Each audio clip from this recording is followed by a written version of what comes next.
আমরা ঘুমের অধ্যাদেশ নিয়ে যখন কথা বলি যে হচ্ছে ঘুমের অধ্যাদেশ কেন বাতিল করা হচ্ছে, তখন ট্রেজারি ব্যাংকের মন্ত্রী দাঁড়ায় বলে আমাদের স্বরাষ্ট্রমন্ত্রী অনেকদিন ঘুমছিলেন, আমরা কি ঘুমের বেদনা বুঝি না? আমাদের মাননীয় প্রধানমন্ত্রী এত নির্যাতন ছিলেন, আমরা কি বুঝি না ঘুমের বেদনা?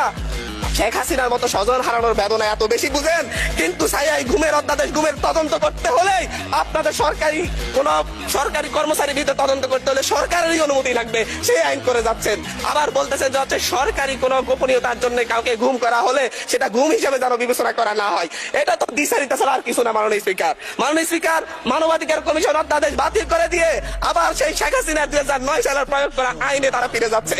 শেখ হাসিনা খারাপ, আওয়ামী লীগ খারাপ, সবকিছুই খারাপ, কিন্তু আওয়ামী লীগ ক্ষমতায় থাকার জন্য আওয়ামী লীগের যত বিধান আছে, নিয়ম নীতি আছে, সবগুলাই আজকে কি ভালো হয়ে যাচ্ছে মাননীয় স্পিকার। কিন্তু